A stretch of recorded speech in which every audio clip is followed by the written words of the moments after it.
पुण्यवादी पाश्चात्यदेशतारिणि।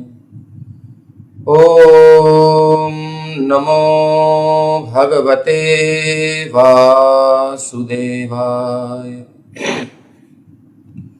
ॐ नमो भगवते वासुदेवाय। ॐ नमो भगवते वासुदेवाय। नारायणं नमस्कृत्य नरं चैव नरोत्तमं देवीं सरस्वतीं व्यासं ततो जयमुदीरयेत्। नष्टप्रायेष्वभद्रेषु नित्यं भागवत सेवया भगवत्युत्तमश्लोके भक्तिर्भवति नैष्ठिकी। ॐ नमो भगवते नरसिंहाय। नमस्तेजस्तेजसे आविराविर्भव वज्रनख वज्रदंष्ट्रकर्माशयान् रन्धय रन्धय तमोग्रस ग्रस। ॐ स्वाहा अभयमभयमात्मनि भूयिष्ठा। ॐ क्षौं भक्ति विघ्न विनाशक श्री नृसिंह भगवान की जय। भक्त शिरोमणि प्रहलाद महाराज की जय।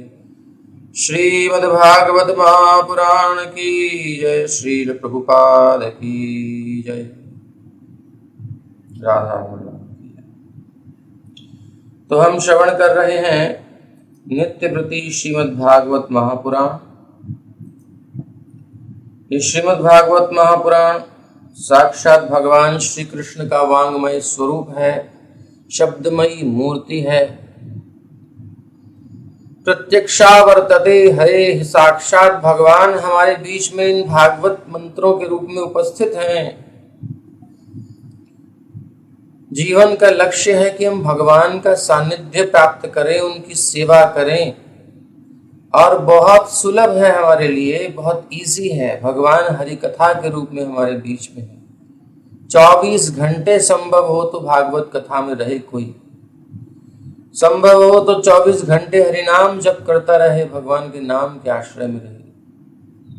24 घंटे संभव हो तो भगवान के धाम में रहे, भावना से भावित होकर के उन्हीं को चित्त में प्रधानता देते हुए, श्री कृष्ण से बढ़कर मेरे जीवन में कोई नहीं है ऐसा मान करके, जान करके। इति मत्वा भजन्ते माम बुधा भाव समन्विता। गीता में श्री कृष्ण कहते हैं इति मत्वा, अच्छी तरह समझ करके, जान करके, बुधा बुद्धि से समझ करके, ज्ञात्वा माम ये जान करके, भाव समन्विता फिर हृदय समर्पित करके भगवान को। जब जिसका हृदय समर्पित हो जाता है उसका समय भी समर्पित स्वाभाविक हो जाता है, उसका धन भी समर्पित स्वाभाविक हो जाता है। जिससे दिल लग जाता है उसके लिए आदमी सब कुछ करता है। दिल दिया है जान भी देंगे ऐ वतन तेरे लिए। जब दिल दिया है वतन को तो जान भी दे देते हैं, कुर्बान हो जाते हैं हंसते हंसते। तो भगवान के लिए तो फिर क्या ही कहना, क्योंकि नेशनलिटी आज किसी देश की है, कल जन्म होगा कहीं और तो चेंज हो सकती है। तो इतनी पक्की तो नहीं है, लेकिन फिर भी बहुत उसकी महिमा गाई गई है। कुर्बान हो जाता है एक दीवाना देश के लिए, लेकिन ये उससे ऊंची कुर्बानी है, उससे ऊंचा सैक्रिफाइस है, यज्ञ है ये, जो भगवान के लिए अपने आप को समर्पित करता है। क्योंकि ये एक दो देशों की बात नहीं है, ये ब्रह्मांड से भी ऊपर भगवान की सेवा की बात है। तो हमारा दर्शन बहुत ऊंचा है, बहुत ऊंचा। इसलिए जो नीची बुद्धि वाले लोग होते हैं वो जल्दी समझ नहीं पाते, लेकिन अगर वो सुनते रहें तो वो भी, उनके बुद्धि का लेवल भी थोड़ा हाई हो जाएगा और वो भी समझ पाएंगे कि कितनी हाई चीज़ हमको मिल रही है। ये हमने कल कहा था कि आप लोग वो श्लोक निकाल के रखिएगा, और किसी ने कुछ किया है उस पर काम के नहीं किया। जलज नवलक्षाणी स्थावराणाम विंशति, कोई है जिसके पास प्रिपेयर हो तो फटाफट सुनाए। कितने लाख जीव कहाँ हैं, कैसे हैं, जी प्रभु। सुनाइए। जलज 9 लक्षाणि स्थावर लक्ष्य विक्षति प्रमयो पुत्र संख्यकः पक्षिणां 10 लक्षणं त्रिंशल लक्षाणि पशवः चतुर्लक्षाणि मानवः।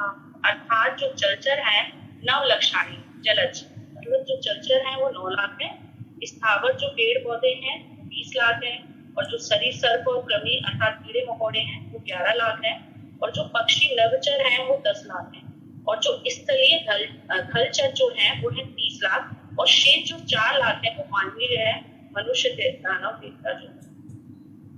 बहुत सुंदर।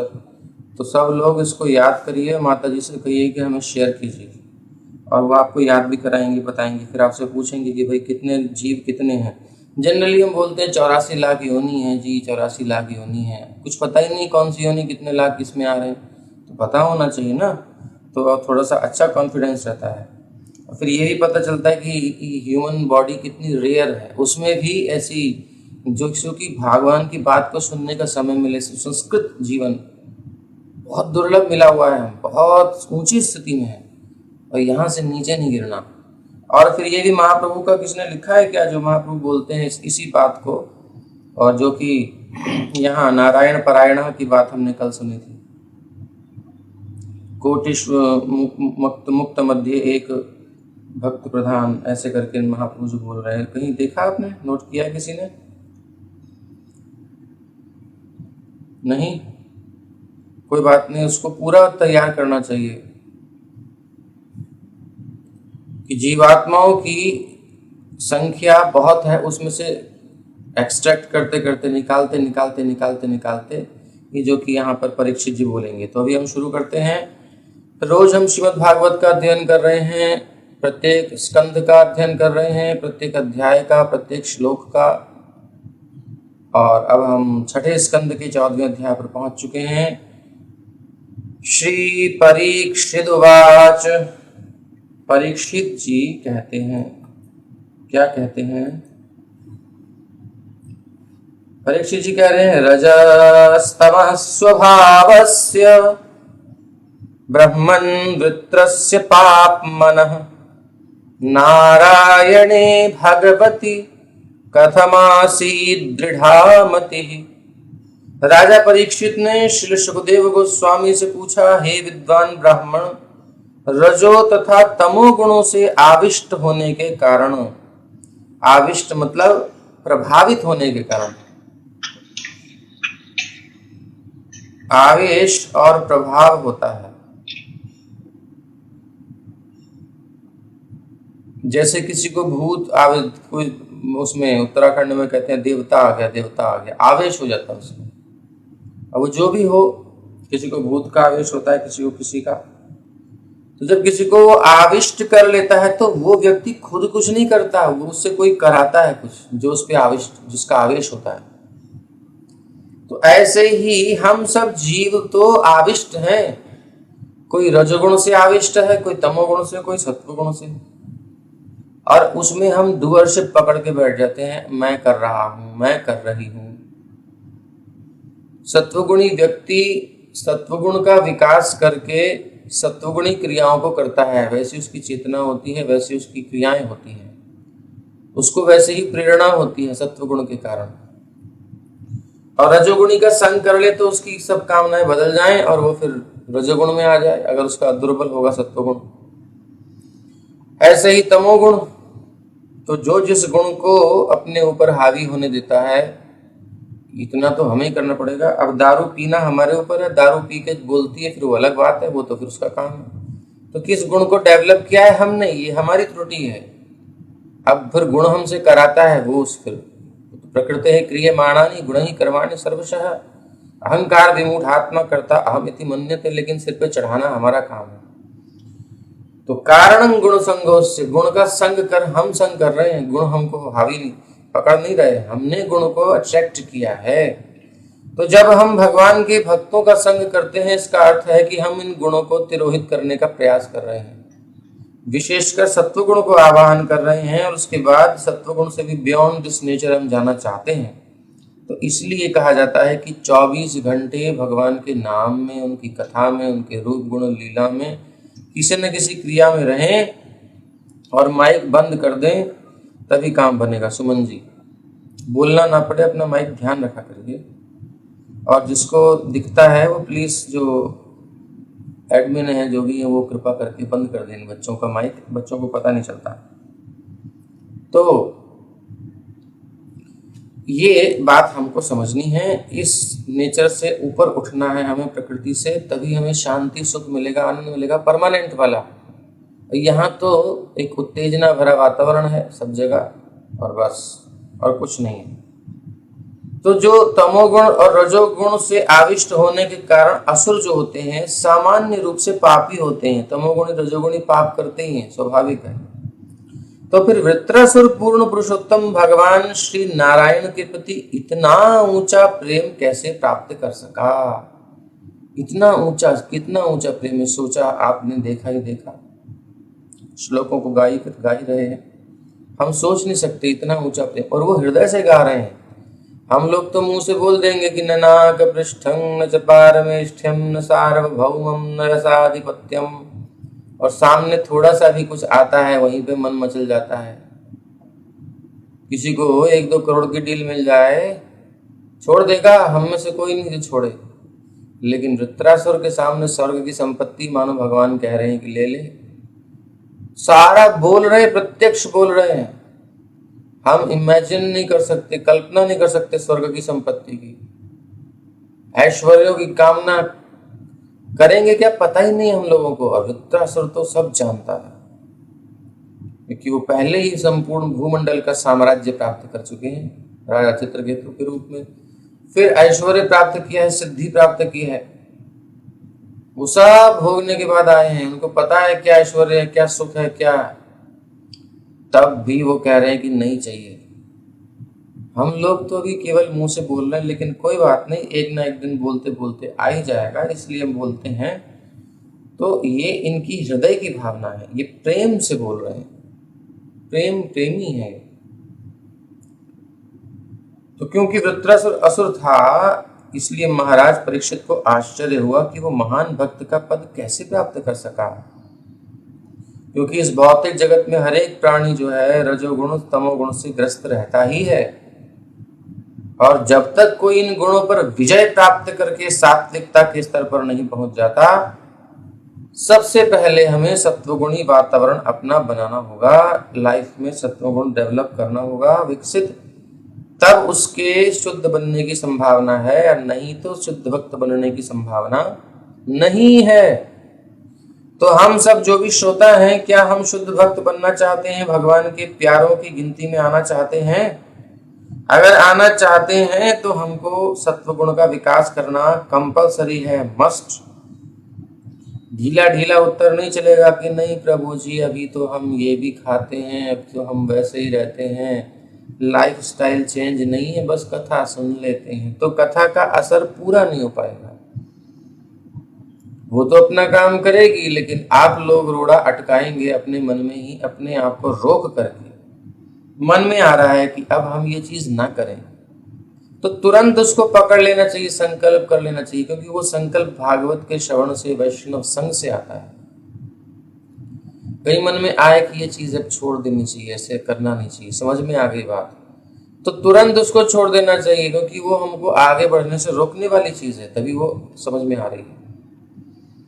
और जो उसमें उत्साही नहीं होते और वो सोचते हैं कोई बात नहीं, इतनी जल्दी थोड़ी होती है, हो जाएगा हो जाएगा, फिर वो मामला दब जाता है, फाइल नीचे दब जाती है सरकारी फाइल की तरह। फिर आगे ले जाने के लिए फिर किसी वैष्णव का सपोर्ट चाहिए होता है, बहुत मेहनत करनी पड़ती है। सो प्लीज अपनी सहायता अपने आप करें तो वैष्णवता जल्दी प्राप्त हो जाएगी, डेवलपमेंट जल्दी हो जाएगा।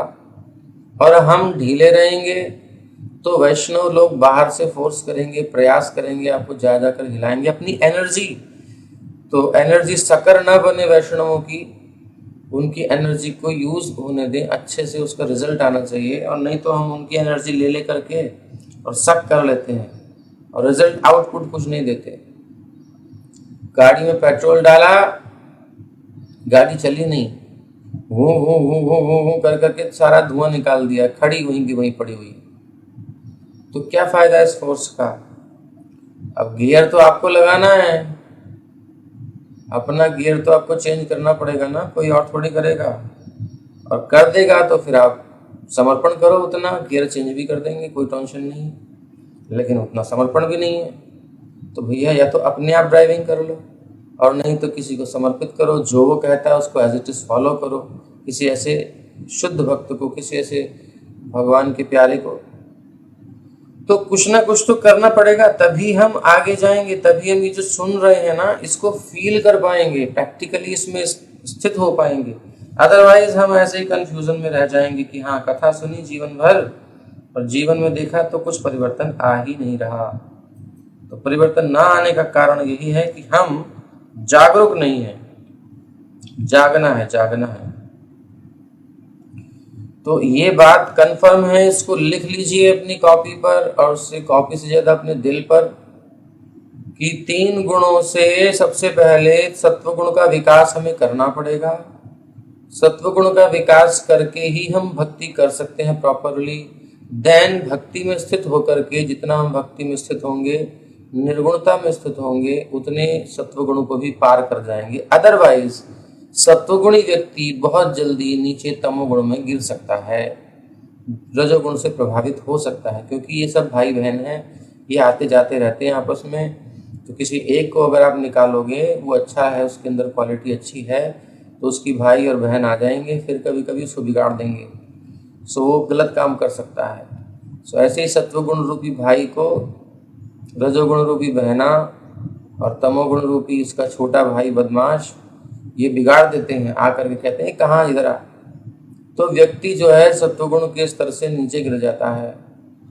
इसलिए ये कोई सोचे कि हम सोबर बने रहें, अच्छे बने रहें, भगवान का भजन न करें, डिवोशन न करें, अपने अंदर से जो भी गलत चीज़ें हैं उनको ना छोड़ें, तो हम आगे नहीं बढ़ पाएंगे, बल्कि नीचे ही जाएंगे। फिर टिक नहीं सकते, क्योंकि नेचर चंचल है, नेचर अस्थाई है, स्थायी नहीं है। यहाँ अस्थायी पद ही मिलेगा। आपकी कोई भी पोस्ट है पूरी जिंदगी में हमेशा टेम्परेरी रहेगी, कोई भी स्थायी पद नहीं मिलता। नौकरी, सरकारी नौकरी पक्की, कुछ पक्की नहीं है, कुछ भी कभी भी कुछ भी हो सकता है, और नहीं तो रिटायरमेंट तो होना ही है। तो परम पद मिलने तक हमको शांत नहीं बैठना है, अर्थात भगवान की शुद्ध भक्ति के स्तर तक आने से पहले हमें शांत नहीं बैठना है, हमें स्ट्रगल करते रहना है, अपने गुणों से अलग रहने का प्रयास करना है। और उसके लिए सिंपल है, अधिक से अधिक कथा सुने, अधिक से अधिक नाम जप करें, भगवान की कोई ना कोई सेवा पकड़ के रखें। ये है एक प्रोसेस जिससे हम तीनों गुणों से परे हो सकते हैं, जितने भी इसकी मिजरीज हैं उससे परे हो सकते हैं। अदरवाइज संसार तो परेशान करेगा ही। क्लियर हो गया? यस और नो फटाफट बोलिए, लिख के बोलिए, जैसे बोलिए फटाफट जल्दी। कोई क्वेश्चन नहीं है? ठीक है, तो अब आप उन्नति दिखनी चाहिए सबके जीवन में। अब एक चार्ट माता जी देंगी आपको, उसमें अपनी साधना भरनी है। जो रोज श्रवण कर रहे हैं उनको तो आगे बढ़ना चाहिए ना, और नहीं तो कथा तो आप सुन ही रहे हो, पूरे यूट्यूब भरे पड़े हैं और चैनल्स आती रहती हैं कथाएं, कोई बड़ी चीज़ नहीं है सुनना, बट लाइफ चेंज होना वो बड़ी बात है। तो इसलिए साधना चार्ट भरिए। जो कर रहे हैं उनके लिए तो खैर कर ही रहे हैं, बट जो लोग और भी हैं सबको भरना चाहिए, और दिखाना चाहिए कि हमारी क्या क्या डेली रूटीन है, क्या क्या चेंजेस आ रहे हैं, कितना डेवलप कर रहे हैं, कुछ तो पता चलना चाहिए ग्राफ में। इसलिए प्लीज़ आप सब सावधानी से भजन कीजिए और प्रैक्टिकल कीजिए, ये नहीं खाली सुनते रहेंगे और बस वहीं के वहीं। तो ये है, हम चाहते हैं आप आगे बढ़ें, आनंद का अनुभव प्रैक्टिकल करें। अगला श्लोक। तो ये आश्चर्य है कि तमोगुण रजोगुणी जो योनि है, जो असुर, उसमें कैसे वो इतनी ऊंची भक्ति प्राप्त कर सके, क्योंकि सत्वगुण के विकास के बाद ही कोई भक्ति में प्रवेश कर सकता है। प्योरिटी नहीं है लाइफ में तो कैसे जाएगा।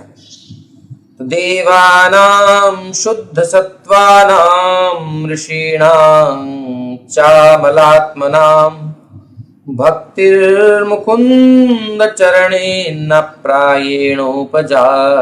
बड़ी प्यारी बात कह रहे हैं कि जनरली ऐसा होता है कि सत्वगुण में स्थित देवता और भौतिक सुख रूपी रज से शुद्ध हुए ऋषि। तमोगुण की बात तो छोड़ ही दो, तमोगुण तो छूना ही नहीं, रजोगुण, ये 3 गुणों के बारे में आप कहोगे गुण क्या है, गुण क्या है? ये खाने वाला गुण नहीं है और किसी के क्वालिटी नहीं है, किसी के गुण, ये गुण है प्रकृति के, उसके बारे में पूरा एक अध्याय है। ये सब चीज़ें आपको एक्स्ट्रा क्लासेस जो होती हैं हमारी, उसमें समझाई जाती हैं, तो उसमें आप सब आया करिए। नंबर आपके पास है ही, जो लोग सुन रहे हैं और जगह, तो उस क्लास में आया करिए। सत्वगुण, रजोगुण, तमोगुण, थोड़ा सा ये मोटा मोटा इस बार या अगली बार जब भी लगेगा मौका, ये आपको बताया जाएगा, ताकि आप अपने जीवन में देख सको कि मेरी लाइफ तमोगुणी है कि मैं सत्वगुणी जीवन जी रहा हूँ या मैं रजोगुणी जीवन जी रही हूँ, कैसी लाइफ है मेरी, डिवोशन मेरी क्यों नहीं डेवलप हो पा रही, कृष्ण के प्रति भाव क्यों नहीं बढ़ पा रहा, क्यों मेरे संसार में, मेरी दुनिया में, मेरे मन में शांति नहीं है, अगर है तो क्यों है, अगर हम हैं किसी जगह, अच्छी जगह, तो क्यों है, उसके पीछे साइंस क्या है वो पता होना चाहिए, ताकि कुछ प्रॉब्लम हो तो हम खुद मैनेज कर लें अपनी लाइफ। तो अपने हाथ में अपनी की रखनी चाहिए, ना कि दूसरे के हाथ में देनी चाहिए। तो माया के हाथ में अपनी चाबी मत दीजिए, अपनी चाबी गुरु के हाथ में दीजिए, वैष्णव के हाथ में दीजिए, या फिर अपने पास रखिए, ताकि हम समय पर उसको सही से कर सकें, सही कर सकें। तो ये बात है कि सत्वगुण में स्थित देवता भौतिक सुख रूपी रज से शुद्ध हुए ऋषि अत्यंत कठिनाई से मुकुंद के चरण कमलों की शुद्ध भक्ति कर पाते हैं। ऐसे लोग भी जो कि डेवलप कर चुके हैं सत्वगुण, वहां भी बड़ा कठिन है। तो फिर वृत्रासुर इतना बड़ा भक्त कैसे बन गया जो तमोगुणी रजोगुणी है विशेष का? तो तीसरा श्लोक कह रहे हैं, रजोभिः ससंख्याताः पार्थिवैरिह जन्तवः तेषां ये केचने हन्ते श्रेयो वै मनुजादयः। इस भौतिक जगत में जीवात्माओं की संख्या उतनी ही है जितने की धूल के कण की। कितने जीव हैं? काउंटलेस, कोई काउंट नहीं कर सकता, इतने जीव हैं। इन जीवात्माओं में से कुछ ही मनुष्य होते हैं। जीवात्माएं बहुत हैं, बहुत सारी योनियां हैं, बट उनमें से कुछ होते हैं। 80 लाख को साइड में कर दो, केवल 4 लाख मनुष्य होते हैं। और उनमें से, उन मनुष्यों में से आप देखो, उन मनुष्यों में से कुछ ही होते हैं जो धर्म के नियमों का पालन करने में थोड़ा इंटरेस्ट रखते हैं, रुचि दिखाते हैं। बहुत रुचियां होती हैं, लेकिन धर्म में रुचि वाले जीव मनुष्यों में कितने रेयर हैं, बचे ही कहाँ फिर। अगर आज देखें तो धार्मिक कहाँ बचे हैं, नाम मात्र के, और नाम मात्र के धर्म का पालन करने वाले बहुत हैं, जिनकी रुचियां होती हैं धनम देही जन्म देही, ये मिल जाए वो मिल जाए, धर्म करके ऐसा है वैसा है, ठीक है। वो नीचे से अब हम क्या करें, छानते हुए आ रहे हैं। अब ये जो IAS का कंपटीशन हो रहा है, कितने लोग बैठते हैं, उसमें से कितने आते हैं, उसमें कितने आते हैं इंटरव्यू, तो फिर उसमें से कितने छन के जाते हैं, ये सब चीज़ें होती हैं ना। तो आप ये देखिए, अनंत जीवात्माओं में से 4 लाख मनुष्य योनि है, 80 लाख इतर योनि है। उन 4 लाख में से भी धर्म में रुचि रखने वाले, उनको हम ले पाएंगे, बाकी सब बेकार, किसी काम के नहीं।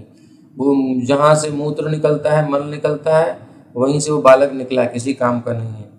इसलिए वो भगवान के दरबार में उसकी कोई वैल्यू नहीं है, ठीक है। वो पशु की भांति जीवन जी रहा है। मनुष्य रूपेण मृगाश्चरन्ति विना ते भुवि भारभूता।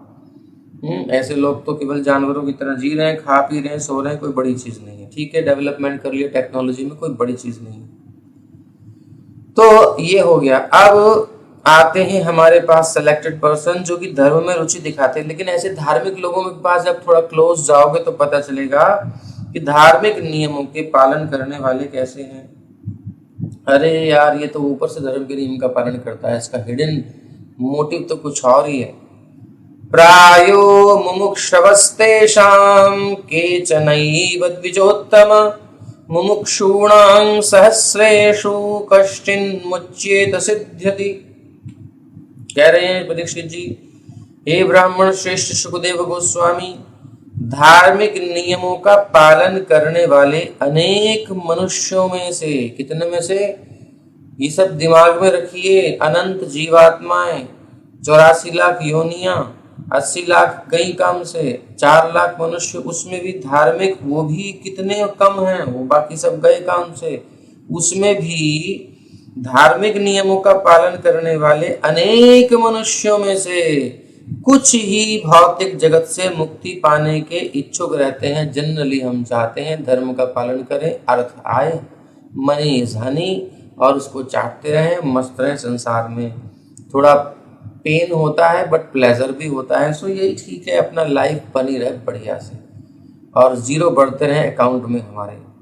बस यही चाहता है आदमी धर्म का पालन करते हुए। तो धर्म का पालन भय से करता है या लोभ से करता है, काम से, वो और कोई भगवान या मोक्ष से कोई मतलब नहीं उसे। तो ऐसे मोक्ष चाहने वाले वो तो बहुत ही कम है, रेयर हो गए और कम। मुक्ति चाहने वालों को पकड़े तो उनके पास और डीप उनका एनालिसिस करेंगे तो मुक्ति चाहने वाले हजारों में से किसी एक को वास्तव में मुक्ति लाभ होता है। बाकी ढीले रह जाते हैं अपना, ठीक है मुक्ति चाहिए, पता है, एम है, लेकिन साधना उस स्तर की नहीं है, प्रयास उस स्तर का नहीं है, ढीले रह गए अपन। तो फिर वो कोई पहुंचता है, जो मेहनत करता है वो पहुंच जाता है। मुक्ति चाहने वाले हजारों में से किसी एक को सच में मुक्ति प्राप्त हो पाती है। और वो मुक्ति प्राप्त होने का लक्षण क्या है? वो समाज से मित्रता, प्यार, देश, घर, स्त्री, पुत्र और अपनी शरीर के प्रति आसक्ति का परित्याग कर पाता है, यानी मैटर से बियॉन्ड हो जाता है, यानी इस भौतिक प्रकृति से परे अपने आप को देख पाता है। I am not this body, not this, not that, कुछ नहीं है, प्रकृति से मेरा मतलब नहीं है, ये सब प्रकृति के खिलौने हैं, एज ए रोल मुझे प्ले करना है, दैट्स ऑल, मुझे कोई इंटरनल कोई मतलब नहीं है इनसे। ये कोई एक धार्मिकों में से कोई एक मुक्ति चाहने वाला, उसमें से भी कोई एक इसको समझ कर पाता है, रियलाइज कर पाता है। और ऐसे रियलाइजेशन वाले हजारों मुक्त पुरुषों में से मुक्ति का वास्तविक अर्थ जानने वाला कोई बिरला होता है। ये डिटैचमेंट होना संसार से, शरीर से उठ जाना, ये कोई बहुत बड़ी मुक्ति नहीं है। ये तो कभी कभी हम सब लोगों की होती रहती है। सोते समय जब सुषुप्ति होती है तो हम भूले ही जाते हैं, हमको पता ही नहीं हम कौन कहाँ है। गहरी नींद में हो जाती है मुक्ति, ये कोई बड़ी चीज नहीं है, वो सुख मिल जाता है। लेकिन असली अर्थ क्या है ये जानने वाली बहुत दुर्लभ है मुक्ति का। ये समाधि होती है, संप्रज्ञात समाधि, असंप्रज्ञात समाधि, यानी योगी समाधि की अवस्था में रहता है लेकिन फिर वो व्युत्थान दशा होती है उसकी, यानी वो समाधि से बाहर आता है, प्राकृतिक जगत में आता है, तो फिर वो लिप्त होता है, फिर समाधि में डिस्कनेक्ट हो जाता है। तो ये कुछ अलग अलग श्रेणियां हैं ये सब। तो मनुष्यों की 4 श्रेणियां हैं, कर्मी, ज्ञानी, योगी तथा भक्त। इस श्लोक में जो कुछ कहा गया है वो विशेष रूप से कर्मियों और ज्ञानियों के लिए कहा गया है, ठीक है। कर्मी इस भौतिक संसार में एक शरीर से दूसरे शरीर में देहांतरण करते हुए, अपना चेंज करते हुए बॉडी, और सुखी बनने का प्रयास करता है। उसका उद्देश्य चाहे इस लोक का सुख हो या परलोक का सुख हो, शारीरिक सुख ही उसका उद्देश्य रहता है, ये कर्मी का विषय है।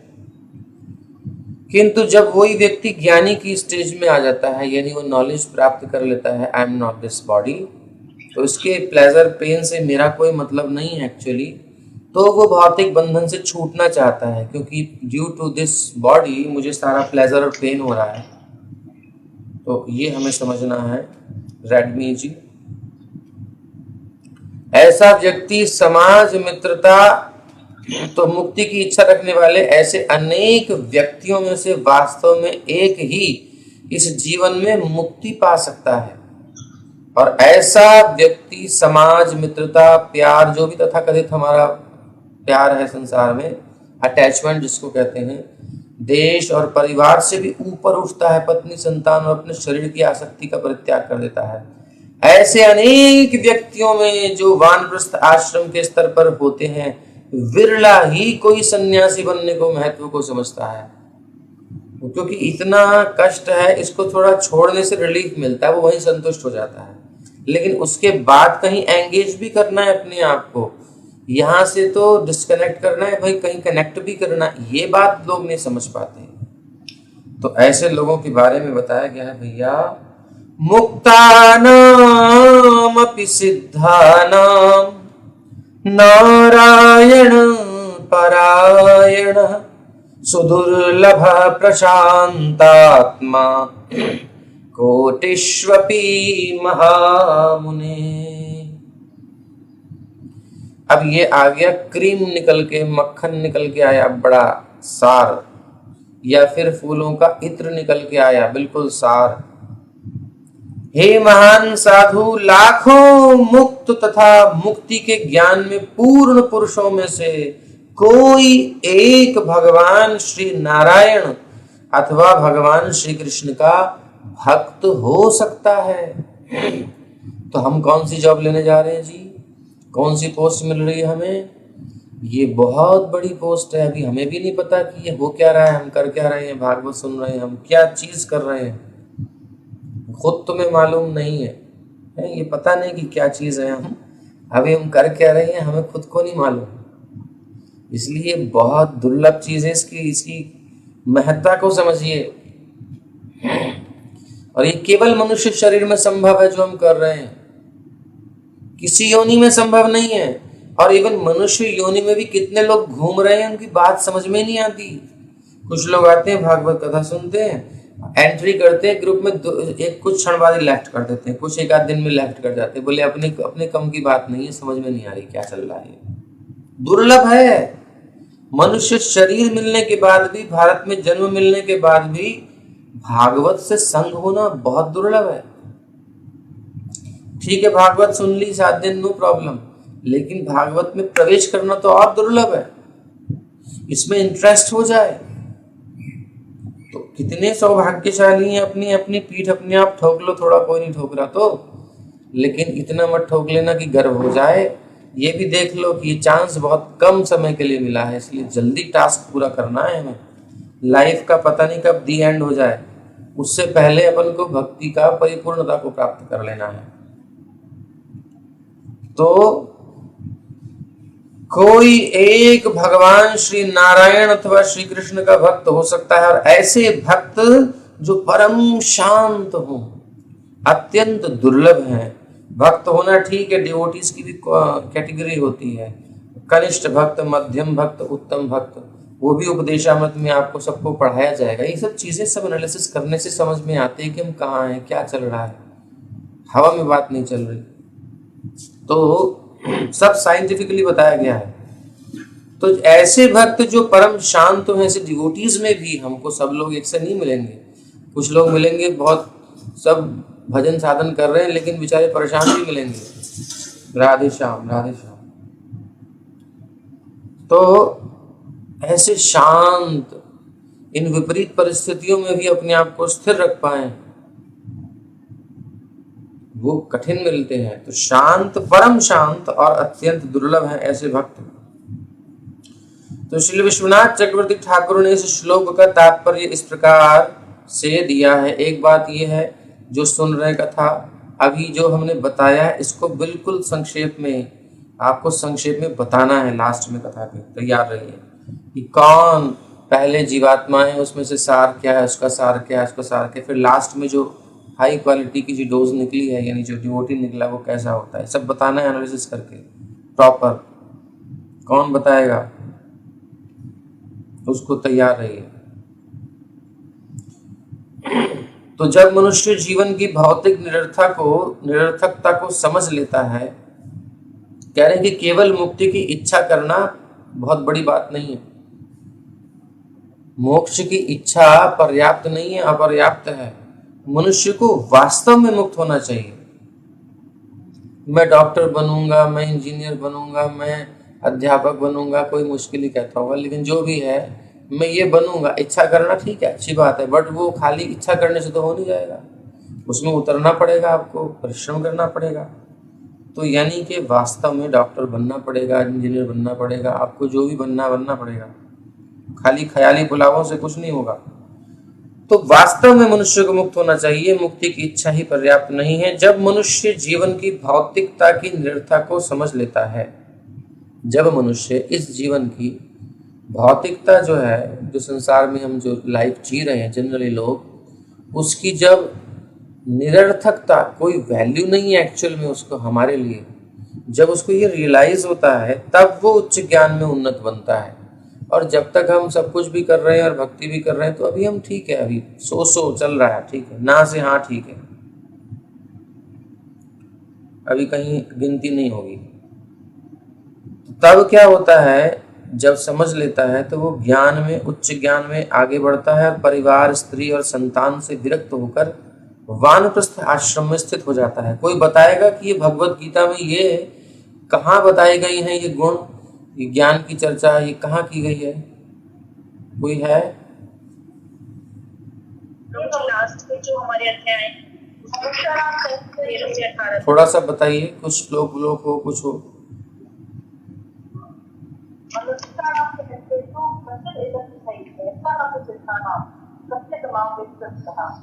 नहीं माता जी, वो अलग है। ये जो लक्षण बताए गए कि विरक्तिर जनसंगश्च असत, ऐसे आता है, जनसंग से विरक्ति, इंद्रियार्थेषु वैराग्यम अहंकार एव च, ये सब जो आ रहे हैं लक्षण, ये पता होना चाहिए। ये कहाँ, ये प्रभुपाद जी सब जो लिख रहे हैं ना तात्पर्यों में, ये सरल हिंदी में भले लिख रहे हो इंग्लिश में, लेकिन ये जो बड़े शास्त्रों का सार लिख रहे हैं। ये जो चीज़ बताई जा रही है कि वो किस प्रकार ज्ञान के स्तर पर उन्नत होता है, आगे बढ़ता है, तो स्त्री, परिवार, संतान, ये सबसे विरक्त होते होते संन्यास के पद को प्राप्त करता है। ये सब आ रहा है विरक्तिर जन संसदि, ये 13वें अध्याय में होना चाहिए। और जन्म मृत्यु जरा व्याधि दुख दोषानुदर्शनम एतत् ज्ञानमिति यज्ञानम यतोन्यथा, ये ज्ञान की परिभाषा है। ज्ञान किसको कहते हैं, ये गीता में आप पढ़िए। लोग कहते हैं ज्ञान ज्ञान, ज्ञान की परिभाषा क्या है, किसको ज्ञान कहा जाएगा? भगवान ने बता दिया, एतत् ज्ञानम, ये ज्ञान है, अज्ञानं यतोन्यथा, इसके अलावा जो तुम कुछ बोल रहे हो सब अज्ञान है, कुछ नहीं है ज्ञान। तो ज्ञान क्या है, ज्ञानी की स्थिति क्या है, वो आप गीता में पढ़िए। और अभी जब तक आप सुन रहे हैं, कोई हो सके तो निकाल के रखिए, बाद में पूछेंगे क्या है। अब थोड़ा सा आगे बढ़िए, आप लोग बिल्कुल केवल सुनते रहते हो, थोड़ा एक्टिव बनिए। अब आप गीता वीता सब पास में रखा करो। तो मनुष्य को चाहिए कि जो है वो आगे बढ़ता हुआ सन्यास की पद को प्राप्त करे, जो वास्तविक विरक्ति का पद है। सन्यास का मतलब जो प्रैक्टिकल सन्यास ले सकते हैं वो तो ले सकते हैं, बट सन्यास का असली अर्थ क्या है? सम्यक न्यास, यानी सेंस एंजॉयमेंट को त्याग करके भगवत प्रीत्यर्थ जब हम कुछ भी कार्य कर रहे हैं तो वो सन्यास में स्थित होते हैं। वो आप स्त्री होकर घर में भी रह सकते हो, बाहर भी रह सकते हो, कोई बड़ी चीज़ नहीं है। लेकिन एक ऑफिशियली सन्यास होता है और एक ऐसे ही सन्यास होता है, सिंपल। तो आप इस स्थिति को प्राप्त कीजिए। जरूरी नहीं है कि आपने गेरुआ वस्त्र धारण करना है, वो स्थिति से महत्व की है। क्योंकि वास्तव में वर्तमान समय में परिस्थितियां जैसी भी हैं तो आपको देखना है अपने हिसाब से, लेकिन इस स्थिति को प्राप्त करना आवश्यक है। तो क्यों चाहिए संन्यास पद? जिससे वास्तविक विरक्ति का जो पद है वो प्राप्त हो। क्यों? क्योंकि इस पद को प्राप्त करने से पहले हमको कष्ट भोगने ही पड़ेंगे, और इस स्थिति को प्राप्त कर लिया तो फिर संसार में गिरकर कष्ट नहीं उठाना पड़ेगा, नहीं तो फिर से गिरेंगे जन्म मृत्यु जरा व्याधि के चक्र में। यद्यपि हर एक मनुष्य चाहता है मुझे दुख से मुक्ति मिले, सुख प्राप्त हो, लेकिन इसका अर्थ ये नहीं कि वो मुक्त हो गया। मैं ब्रह्म हूँ चिंतन करने से नहीं हो जाएगा, उसमें ब्रह्म के कार्य में लगना पड़ेगा, कुछ एक्टिविटीज करनी पड़ेंगी, चोरी से काम नहीं होता। ब्रह्म क्या करता है? परब्रह्म की सेवा करता है। जब तक वो नहीं करेगा उसका मुक्ति पद अस्थायी है, टपक जाएगा। कोई विरला ही मुक्त हो पाता है। निस्संदेह अनेक लोग मुक्त होने के उद्देश्य से संन्यास ग्रहण करते हैं, लेकिन भक्ति से रहित होने के कारण, प्रभुपाद जी उसी पॉइंट को क्लियर कर दिए कि सेवा भाव, भक्ति से रहित होने के कारण फिर से वो स्त्री में कहीं ना कहीं आकर्षण, भौतिक कार्यकलापों में, सोशल एक्टिविटीज में उसका पतन, सामाजिक कार्य के प्रति उसकी आसक्ति, रुझान हो जाएगा। क्योंकि जो संन्यास का पद है ना, ये इनसे बहुत ऊंचा है, बहुत ऊंचा, छोटा मोटा पद नहीं है संन्यास का, सर्वश्रेष्ठ स्तर है ह्यूमन लाइफ का। उसके बाद ये छोटी मोटी एक्टिविटीज में नहीं लगने की जरूरत है, लेकिन कोई लग रहा है बॉडी के स्तर पर, माइंड के स्तर पर, लोगों को सेटिस्फाइड कर रहा है, कोई हायर टेस्ट उसने अनुभव नहीं किया इसलिए कर रहा है। अदरवाइज वो हायर टेस्ट देता ना जब उसने हायर टेस्ट लिया है, तो क्योंकि भगवान की भक्ति नहीं करी इसलिए मुक्ति का सुख उसको मिला, लेकिन वो टेम्परेरी, और फिर नीचे आएगा। हायर टेस्ट यानी भगवान की सेवा में नया नया सुख उसको नहीं मिला ना, उसकी मुक्ति स्थायी नहीं हो सकती, फॉल डाउन होना निश्चित है। इस जन्म में नहीं होगा, किसी जन्म में हो जाएगा। अब आप कहोगे मुक्ति प्राप्त करने के बाद जन्म कैसे होगा? अरे भाई ब्रह्म ज्योति में चला जाएगा, चलो ठीक है, संन्यास का भी प्रोसेस है, उसमें भी कई अवस्थाएं हैं, कोई बात नहीं, आप मुक्त मान लो उसको, मुक्त हो गया, ब्रह्म ज्योति में लीन हो गया, वहां से भी टपकेगा, क्योंकि भगवान के चरण कमलों का अनादर किया, भगवान की भक्ति में रुचि उत्पन्न नहीं हुई। ब्रह्मभूत प्रसन्नात्मा न शोचती न कांक्षति, ठीक है, न शोक करता है न इच्छा करता है, बट उसके ऊपर का स्तर जब तक प्राप्त नहीं करता, मद भक्तिम लभते पराम, तब तक वो अस्थायी पद है, ज्यादा दिन नहीं चलेगा, ज्यादा युग ज्यादा कल्प तक नहीं चलेगा, और क्या कहें इससे ज्यादा। एक दिन आना पड़ेगा अगर आगे नहीं बढ़ा तो फिर से वो आसक्त हो जाता है इन चीजों में जिनसे मुक्त हुआ है। इसलिए टेस्ट तो चाहिए हमें, रस तो चाहिए, या तो रस स्वरूप श्री कृष्ण को प्राप्त कर लो और स्थित हो जाओ रस स्वरूप श्री कृष्ण की सेवा में, रसमयी सेवा में, रसो वही सह कहकर श्रुति जिसका प्रतिपादन करती है, अथवा उनकी अफलजेंस, उनकी अंग कांति में कुछ समय तक अपने आप को शांत रख करके फिर से नीचे आ जाओ। अब किसी कोई व्यक्ति आया, उसको हमने जगमोहन में बैठाया, बगीचे में बिठाया, या अपने बरामदे में बिठाया, या फिर बाहर के रूम में बिठा दिया, और फिर वो कोई बात ही ना करे, कुछ काम ना बताए क्यों आया है, तो फिर वो ज्यादा देर बैठ पाएगा क्या? नहीं, उसको वापस जाना पड़ेगा, क्योंकि उसको कोई पर्पज ही नहीं है वहां, वो केवल वहां बैठना चाहता था। जस्ट लाइक आप एयरपोर्ट पर बैठने चले जाओ, ये इनके प्रकार टिकट लेके कैसे, फ्लाइट में आपने बैठना नहीं है, केवल एयरपोर्ट पे बैठना, कब तक बैठ पाओगे? बाहर निकाल दिए जाओगे, कब तक बैठोगे? एक लिमिट है ना। पूछेंगे आपसे, भैया तुम बहुत देर से बैठे हो, क्या बात है? फ्लाइट तो गई तुम्हारी, अब निकलो, दूसरी टिकट लो, कुछ करो, क्या कर रहे हो ये? तो ऐसे ही हम अगर मुक्ति के स्तर तक भी प्राप्त करते हैं, रस मिलता है। अभी एयरपोर्ट में जाके व्यवस्थाएं हैं, वाईफाई फ्री है, नो प्रॉब्लम, आपको थोड़ी और भी व्यवस्था मिल जाती है, जनरल जो रोड पर नहीं होती, लेकिन इसका मतलब ये नहीं है आप टिक जाओगे, आपको आगे जाना है। फ्लाइट पकड़ने के लिए आपको एयरपोर्ट दिया गया है, ऐसे ही भक्ति की फ्लाइट में बैठने के लिए आपको ये मुक्ति का पद दिया गया है। बट आप मुक्ति तक स्थिर रहना चाहते हो, तो वो मुक्ति परिपूर्णता को प्राप्त नहीं हुई, आपको बैक टू पेविलियन जाना पड़ेगा। तो भक्ति से रहित ज्ञानी, योगी तथा कर्मी अपराधी कहलाते हैं, क्योंकि ज्ञान का लक्ष्य भी भक्ति है, योग का लक्ष्य भी ईश्वर प्रणिधान के द्वारा फिर भगवान की भक्ति, भगवान की सेवा में लगना है। और कर्मी का भी क्या फल है? यत् करोषि यदश्नास यत् जुहोषि ददास, यत् सब कुछ भगवत अर्पण कर दे और भगवान की सेवा में लगे, कर्म योगी कहलाए, कर्म का योग कर दे भगवान के साथ। तो कर्म से भी हम भगवान के पास जा सकते हैं, भक्ति के पद को, योग से भी, ज्ञान से भी, और डायरेक्ट भी जा सकते हैं, डिपेंड होने की जरूरत नहीं है कि हाँ कर्म से ही जाएंगे। हाँ, कर्म में निष्ठा है आपकी, तो आप कर्म मार्ग से जाइए, अपने संसारी कर्मों को करते हुए धीरे धीरे डेवलप कीजिए। योग में निष्ठा है, नो प्रॉब्लम, योग के प्रोसेस को फॉलो करो, अंत में भगवान को समर्पण करके फिर भक्ति की क्लास में आ जाओ।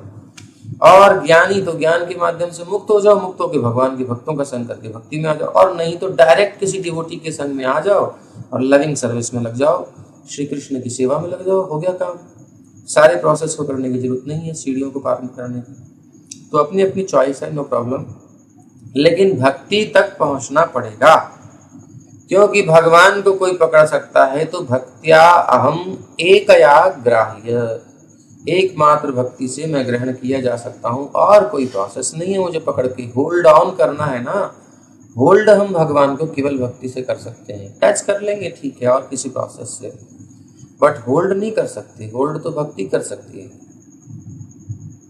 किसी को जाके आपने छू लिया, अरे भैया इतना बड़ा स्टार आया, उससे मिल लिया, हाथ मिला लिया, टच कर लिया, नो प्रॉब्लम, बट उसके साथ नहीं रह सकते आप। राष्ट्रपति आए, उनसे मिल लिए, चलो हाथ, दो चार बात होगी, हाथ मिला लिए, प्रधानमंत्री आए, कोई ऐसा भी नेता आया, टाटा बाय बाय, खत्म बात। आपको उसके साथ रहना है तो फिर तो डिवोशन होनी चाहिए, उसके प्रति दीवानापन होना चाहिए, उसके लिए कुछ ना कुछ करते रहना चाहिए। जब इतना कोई देखेगा, ऐसा होता है, कोई हीरो है, कोई मंत्री है, कोई भी है, उसको जो इतना दीवाना फॉलोअर होता है, कोई क्रिकेटर है, तो वो उसके लिए व्यवस्था करता है, उसको अपने पास बुला लेता है, जहाँ जहाँ क्रिकेट होता है वहाँ ले जाता है। तेंदुलकर का ऐसा दीवाना था तो उसको ले जाता था। तो ऐसा होना पड़ेगा भाई। भक्ति ही हमको भगवान के साथ रख सकती है, न ज्ञान, न योग, न कर्म। ये आपको दरवाजे तक ले जा सकते हैं, मगर एंट्री तो भक्ति कराएगी। इसलिए भक्ति तो करनी ही पड़ेगी। और जो भी ज्ञान कर्म योग हमें जितनी भी उन्नति देता है, वो भी भक्ति का पुट होने के कारण, थोड़ी सी भक्ति का अंश होता है। योगी में भी ईश्वर प्रणिधान क्या है? भक्ति का अंश है। ज्ञानी में भी बहुनाम बहुनाम जन्म नामंते ज्ञानवान माम प्रपद्यते, कुछ ना कुछ तो भगवान की धारणा करता है, इसमें भी भक्ति का अंश है। और कर्मी भी भगवान को अपने कर्मों का फल अर्पित करता है। कर्मी भगवान की पूजा करता है, अपने कर्म कांड में, यज्ञ में भगवान की पूजा करता है और उनसे अपने फल प्राप्त करता है। तो कुछ ना कुछ तो डिवोशन है, कुछ ना कुछ तो भगवान के समर्पण है।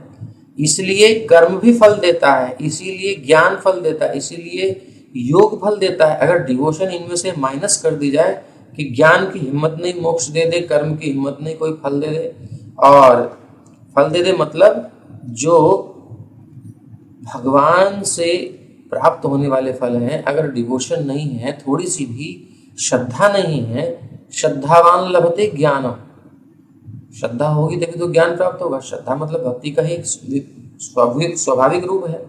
आदौ श्रद्धा तथा साधु संगत भजन क्रिया, ये भक्ति के सोपान है। तो पहली सीढ़ी है श्रद्धा, तो यानी श्रद्धा तो सब में चाहिए, यानी भक्ति सबको चाहिए।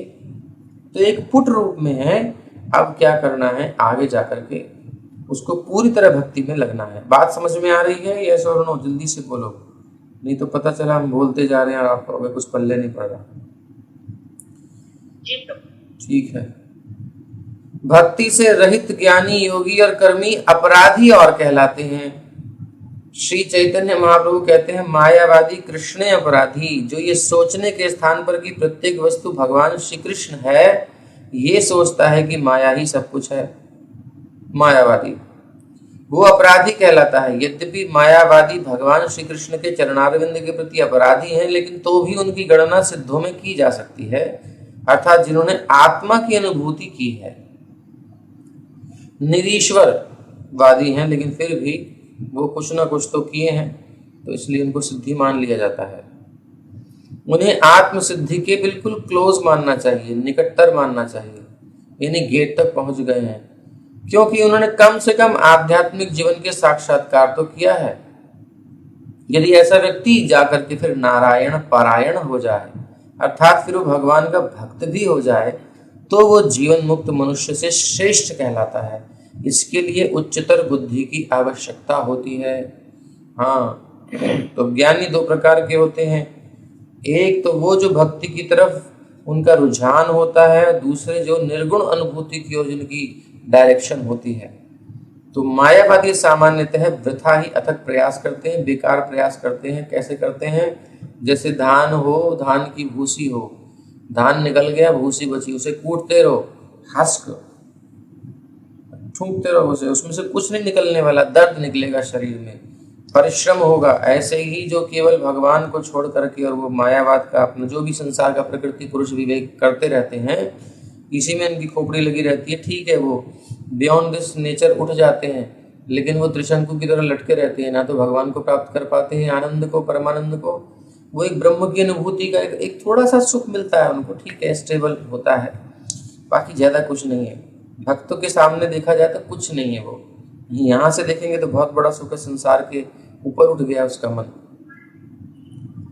तो ज्ञानियों की जो ये एक कोटि हो गई। दूसरी कोटि है जिसमें ज्ञान और भक्ति का थोड़ा मिश्रण हो जाता है। दो प्रकार का है। वो जो पूर्ण पुरुषोत्तम भगवान के तथाकथित मिथ्या रूप की सेवा करते हैं, और वो जो पूर्ण पुरुषोत्तम भगवान के वास्तविक आध्यात्मिक सच्चिदानंद विग्रह के रूप में जानते हैं। तो एक तो मायावादी और एक निराकारवादी। निराकारवादी जो होते हैं वो दो प्रकार के हैं। एक तो भगवान की थोड़ी सी सेवा करते हैं, थोड़ी भक्ति में रुचि रखते हैं, भगवान के स्वरूप के प्रति रुझान होता है। लेकिन एक होते हैं उनको रूप से रुझान नहीं होता, भगवान के निराकार ही पक्ष पर वो बल देते हैं। मायावादी भक्त जो होता है श्री नारायण या विष्णु की अर्चना इस भाव से करते हैं कि विष्णु ने माया का रूप अंगीकार किया है, ये सब माया का रूप है, भगवान का कोई रूप नहीं होता है। भगवान तो निराकार है, निर्विकार है, उनमें कोई विकार ही नहीं हो सकता। ये जो है ये सब माया का रूप है, विष्णु है, नारायण है, ये सब माया का रूप है, ऐसा मानने वाले लोग भी हैं। फिर भी वो क्योंकि कुछ ना कुछ तो मन को स्टेबल करना होता है, तो कुछ ना कुछ आधार चाहिए होता है, इसलिए नारायण विष्णु ये पंचदेव सूर्य आदि की उपासना, ये सब जो विभिन्न उपाय बताते हैं लोग, भाई ऐसा कर लो, बाद में इनको भी छोड़ देना है, चित्तवृत्ति यहाँ से समाहित करके और फिर निराकार में ही जाना है। ये केवल टेम्परेरी है, थोड़ा मन टिकाने के लिए। ऐसे लोग जो होते हैं वो मायावादी ही कहलाते हैं, भगवान के रूप को माया का बना हुआ मानते हैं, ऐसे भी लोग होते हैं। और वस्तुतः वो निर्गुण है, निराकार है। किंतु शुद्ध भक्त ये कभी नहीं सोचता कि विष्णु ने माया का शरीर स्वीकार किया है, वरन उसे ये पता रहता है कि आदि परम सत्य ही परम पुरुष है। ऐसा भक्त वास्तव में ज्ञानी है, वो कभी भी ब्रह्म तेज में लीन नहीं होना चाहता, वो अपने आप को समाप्त नहीं करना चाहता। ऐसा भक्त वास्तव में ज्ञानी है और भगवान की सेवा में वो लगना चाहता है। और जो ऐसा नहीं जानता और वो मुक्त होने को मानता है कि मैं मुक्त हो गया, तो गीता में भगवान 9वें अध्याय के 11वें श्लोक में कहते हैं, अब जानन्ति न जानन्ति माम मूढ़ा, मूर्ख लोग मुझे नहीं जानते हैं। बड़े विद्वान होते हैं, बड़ी धारा प्रवाह संस्कृत में बात कर सकते हैं, डीप बातें करते हैं, प्रकृति पुरुष विभाग योग करेंगे, लेकिन भगवान में उनकी रुचि नहीं होती है। आत्म तत्व विवेचन करेंगे, ये प्रकृति तत्व विवेचन करेंगे, लेकिन भगवान के तक पहुंच उनकी नहीं पहुंच पाती, क्योंकि बुद्धि अशुद्ध है। अब जानन्ति माम मूढ़ा, मूर्ख लोग नहीं समझते कि ये जो मनुष्य का शरीर धारण करके मानते हैं मुझे, मानुषीम तनुमाश्रितम परम भावम अजानन्तो, वो सोचते हैं कि ये भी हम जैसे ही माया का रूप धारण करके आए हैं वो, और लेकिन अब जानन्ति माम, मेरे बारे में जानते नहीं है। परम भावम अजानन्तो, मेरे परम भाव के बारे में अनजान होते हैं। ये नहीं जानते कि मम भूत महेश्वरम, समस्त जीवों का, समस्त प्रकृति का भी महेश्वर मैं हूँ, मैं नियामक हूँ, कंट्रोलर हूँ। वो बेचारे नहीं जानते और फिर भी अपने आप को टॉप मानते हैं, हमसे बढ़कर कोई नहीं।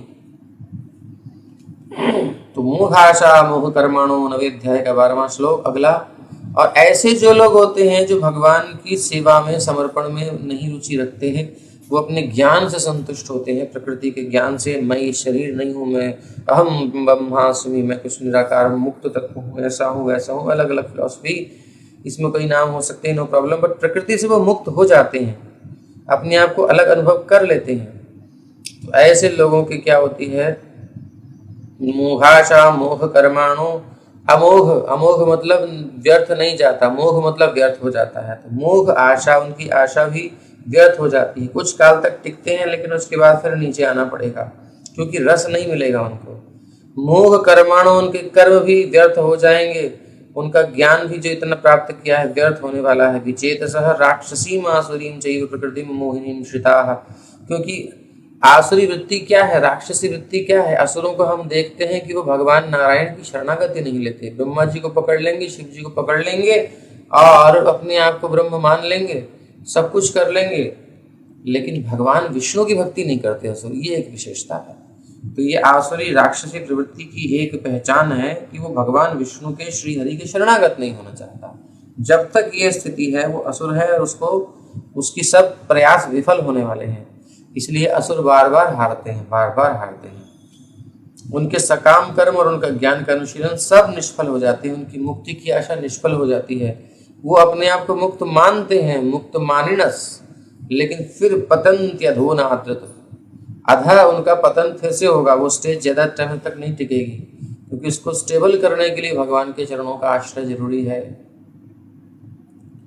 भगवान श्री कृष्ण के शरीर और उनकी आत्मा में कोई डिफरेंस नहीं होता। बहुत बड़ा भ्रम है लोगों को कि भगवान श्री कृष्ण के शरीर में और आत्मा में कुछ भेद होगा। लीला में भगवान सब कुछ करते हैं, वो जड़ मोह ही, जड़ लोगों को मोहित करने के लिए भगवान की लीलाएं होती हैं। लेकिन जो बुद्धिमान हैं, जो भक्त हैं, जो भक्तों का संग किए हैं, बुद्ध हो ही सुखारी, भगवान के उन क्रियाकलापों को देखकर खुश होते हैं। अब वो ब्रह्म है, जब ब्रह्म लीला करता है, अरे कन्हैया माखन चुराने गए और माखन चुराते भाई मणिमय खंभों में उनको अपना प्रतिबिंब दिखाई दिया। जब माखन खाने लगे, अरे इसके अंदर भी एक बच्चा बैठा है, सांवला सलोना, वो भी माखन खा रहा है। वो भगवान उससे बात करते हैं, अरे तू कब आया, तू भी चुरा रहा है माखन? अच्छा देख, ठीक है, मैं तो चुरा रहा हूँ, देख मेरी बात मत कहना, और तुझे लग रहा है तो मैं तुझे माखन खिला देता हूँ। ऐसे बातें कर रहे ठाकुर जी। अरे ब्रह्म कैसे मोहित हो गया? ब्रह्म को पता नहीं कि मेरा प्रतिबिंब है। अब इन मूर्खों को समझ में नहीं आता, क्योंकि ये लीला पक्ष है। भगवान स्वयं लीला कर रहे हैं, जन अपने जनों को सुख देने के लिए। तो यशोदा मैया देखती हैं, गोपियां देखती हैं, खिलखिला के हंसती हैं।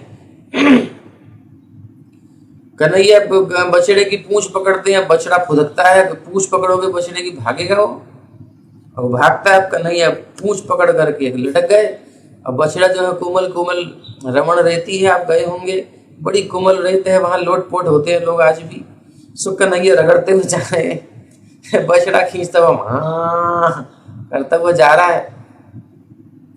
अब छोड़ दो तो बच जाओगे, लेकिन वो रो रहे, चिल्ला रहे हैं, अरे मैया, और वो बछड़े को छोड़ नहीं रहे। क्या इतनी ज्ञान नहीं है उनको कि मैं बछड़े की पूंछ छोड़ दूं, बच जाऊंगा? लेकिन देखो बालक स्वभाव दिखा रहे हैं, लीला कर रहे हैं। अब जड़ मोह ही, जड़ व्यक्ति मोहित हो जाता। कैसे? तुम्हारे भगवान। और जो बुद्ध होते हैं, बुद्धिमान ज्ञानवान, जो वास्तव में ज्ञानी होते हैं, अनुभवी, भक्तों का संग जिनको मिला होता है, वो उसमें आनंद लेते हैं। भगवान कैसी लीला कर रहे हैं, वाह! भगवान तो अकाम है, निष्काम है, आप्त काम है, लेकिन फिर भी कामना करते हैं। एक सखा कहता है, देख मेरी मैया ने बड़ो बढ़िया रसगुल्ला दियो है, बड़ो बढ़िया गुलाब जामुन, बड़ो बढ़िया जो है हलवा बनाए के दियो है, आज रसमलाई, क्या बात है। कन्हैया कहते नहीं, दिखा देना मोकू। अरे ना मैं ना दे रहा तो को, ऐसे लीला करते भगवान को सुख देने के लिए और उनकी तृष्णा बढ़े। कन्हैया कहते ना, देखते दे, मैं तो को, मेरे पास जो मैं दे रहा हूँ ना, तुम मोकू दे देना वो। तो कन्हैया ऐसे गिड़गिड़ाते हैं सखाओं के सामने, और हद होती है जब वो कुछ कुछ सखा खा जाते हैं, अपने अंदर निगल लेते हैं, मुंह में भर लेते, नहीं दूंगा। तो कन्हैया क्या करते हैं, उनके मुंह में हाथ डाल के निकाल लेते हैं, अथवा लिक्विड है तो उनके मुंह में मुंह लगा करके गाल मारेंगे, बच्चे उनके मुंह में आ जाएगा। अब ये चीज सुन करके ब्रह्मा जी चकरा गए। ब्रह्मा जी आके देखती है, इतनी शुद्धि रखनी पड़ती है हवनों में, यज्ञों में, और उसमें आवाहन करने पर भी भगवान प्रत्यक्ष दर्शन रेयर देते हैं। थोड़ी सी त्रुटि हो जाए नहीं मिलेगा। कितना आवाहन करना पड़ता है, निवेदन करना पड़ता है, आह्वयामी आवाहयामी, तब आते हैं भगवान। और यहाँ ऐसे छीन छीन के गिड़गिड़ा, क्या है क्या है। तो इसलिए बात समझना थोड़ा कठिन हो जाती है। इसलिए विदाउट डिवोशन, डिवोटीज के एसोसिएशन नहीं समझ सकते। इसलिए आश्चर्य नहीं करना चाहिए, ऐसे कुछ लोग होते हैं, तो उनके सब प्रयास विफल हो जाते हैं। वास्तव में भगवान और उनके शरीर में अंतर नहीं है, वो सच्चिदानंदमय है। भगवान श्री कृष्ण के शरीर और आत्मा में कोई अंतर नहीं है। लेकिन कम बुद्धि वाले लोग भगवान श्री कृष्ण को मनुष्य मानकर उनका उपहास करते हैं। वो ये सोच नहीं पाते कि भगवान श्री कृष्ण जैसे व्यक्ति सभी वस्तुओं के उद्गम कैसे हो सकते हैं। अहम सर्वस्य प्रभवो, और क्या कहते हैं, यतो वा इमानि भूतानि जायन्ते, गोविंदमादि पुरुषम, आदि है सबके, सब कुछ इनसे उत्पन्न हुआ है, नहीं समझ पाते। तो ऐसे व्यक्तियों को मोहाशा अर्थात निष्फल मनोरथ वाले कहा जाता है। वो भविष्य में जो भी चाहते हैं वो निष्फल होने वाला है। यहाँ तक कि वो ऊपर ऊपर से भक्ति में लगे दिखाई देते हैं। बड़ा सावधान रहना है इस पथ पर। ऊपर से दिखेगा कि भक्ति कर रहा है, बट अंदर उसका उद्देश्य होगा निराकार, भगवान के स्वरूप में उसकी रुचि नहीं होगी, तो फिर बड़ा खतरनाक है वो संग। तो भी उन्हें मोहाशा कहा जाता है, क्योंकि वो अंततोगत्वा ब्रह्म तेज में लीन होना चाहते हैं, लविंग सर्विस नहीं चाहते भगवान की। जो लोग अपनी भक्ति से स्वर्गलोक पहुंचना चाहते हैं वो भी निराश हो जाएंगे, क्योंकि ये भक्ति का परिणाम नहीं है। भक्ति में ही सुख मिलेगा आपको, किसी भी स्टेज पर नहीं मिलने वाला। तो इसलिए स्वर्ग पहुंचना भी उनकी आशा निराशा में बदल जाएगी। यानी कर्मी यदि भक्त जो है अपना कार्य करके वो भी निराश हो जाएंगे, फिर भी उन्हें भक्ति में प्रवृत्त होकर शुद्ध भक्त बनने का अवसर दिया जाता है। जैसा कि श्रीमद् भागवत में कहा गया है कि कथा सुनो शृण्वतां स्वकथा कृष्ण पुण्य श्रवण कीर्तन। भगवान श्री कृष्ण जो प्रत्येक प्राणी के हृदय में स्थित परमात्मा है। देखो ये भक्ति का प्रोसेस बड़ा सरल है और बड़ा बढ़िया है, ऑल इन वन।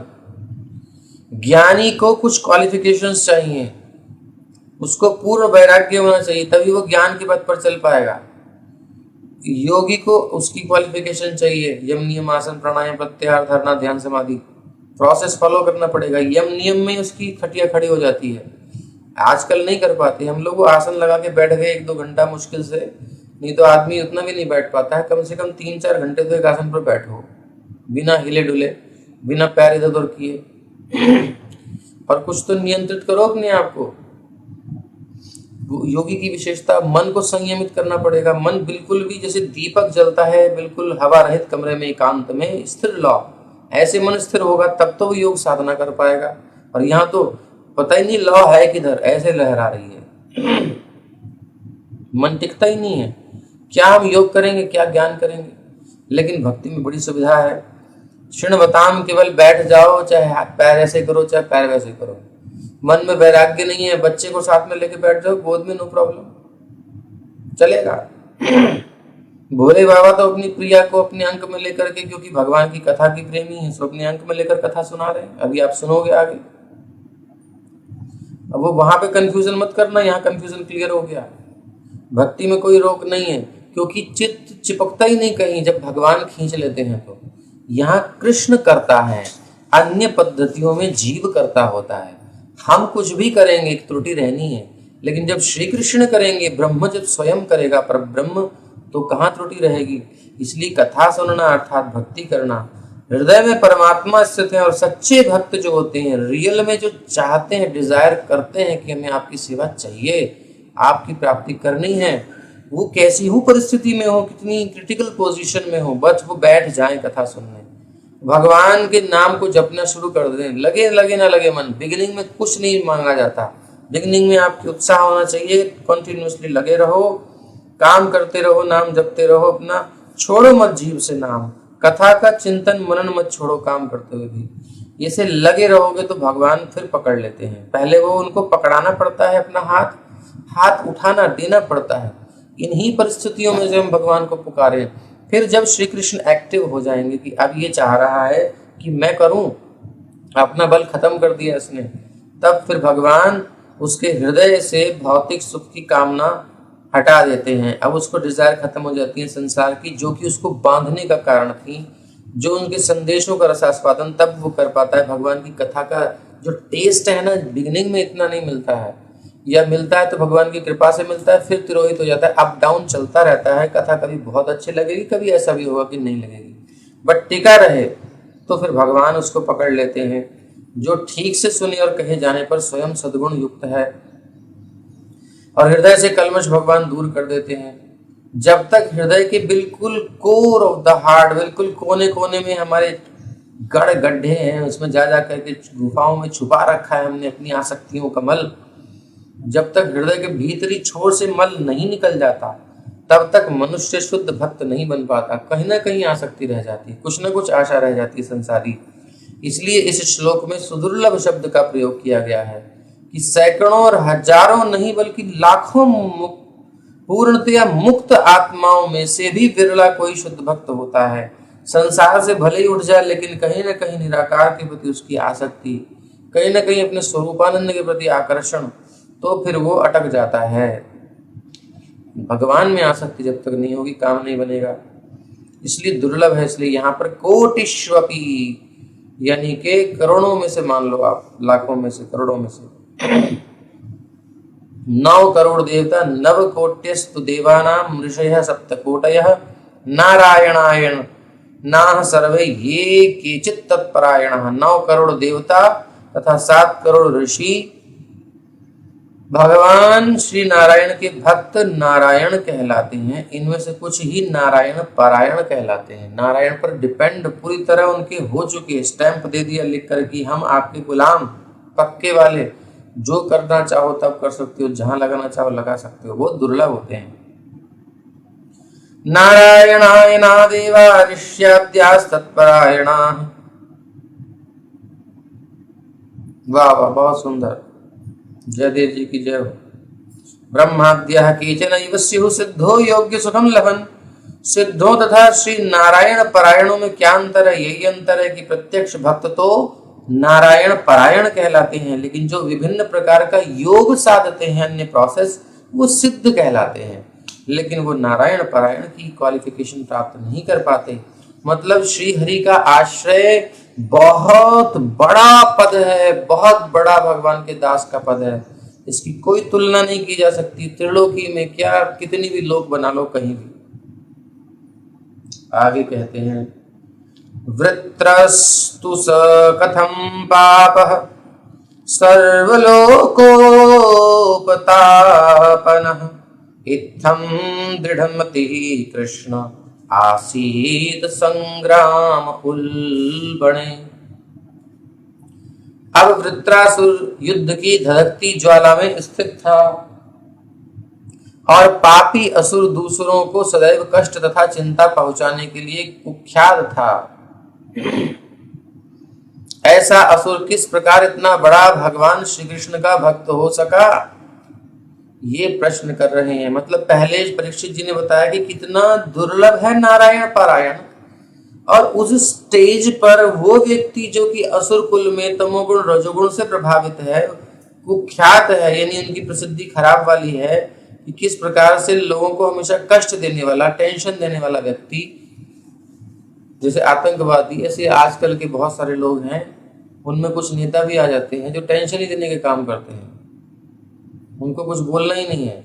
अच्छी का सदन में चलने नहीं देना, सदन को फालतू के ची पे क्या पता नहीं लोग कर रहे हैं। ये जो चुन कर के गए हैं, बड़े ऊंचे लोग हैं, वो वहां के कौओं चीलों की तरह आपस में गिद्धों की तरह लड़ते हैं, बाजों की तरह ची। अरे भाई, एक बोल रहा है, दूसरा सुन लो, तुम्हारा मौका है तुम बोलो। आधा टाइम तो इसमें निकल जाता, अभी आप शांत रहिए, आप शांत रहिए, आप शांत रहिए, ये जी और वो जी और वो जी, निकल जाता सदन का समय। हम यहाँ पैसे दे रहे हैं, टैक्स दे रहे हैं, तुम वहां तफरी कर रहे हो, मस्ती कर रहे हो। कुछ तो शासन होना चाहिए। थोड़ा बहुत जाके बता दिया, कुछ कर दिया, और कोई काम करने वाला हो तो उसे करने मत दो, उसकी टांग खींचो। ये क्या है? तो कहां से इधर पहुंच गए हम? दुर्लभ है। तो वृत्रासुर जो है धधकती ज्वाला में स्थित था युद्ध की, और पापी असुर जो थे दूसरों को सदैव कष्ट और चिंता पहुंचाने के लिए कुख्यात हैं। ऐसा असुर किस प्रकार इतना बड़ा भगवान श्री कृष्ण का भक्त हो सका, ये बतलाया जा चुका है कि लाखों करोड़ों व्यक्तियों में से एक विरला ही शुद्ध भक्त अर्थात नारायण पारायण होता है। इसलिए परीक्षित महाराज को आश्चर्य हो रहा था, और महान आश्चर्य हो रहा था कि वृत्र असुर जिसका ध्येय दूसरों को कष्ट पहुंचाना, चिंता देना, तो यहां से हमने उधर बात करी थी नेताओं वाली।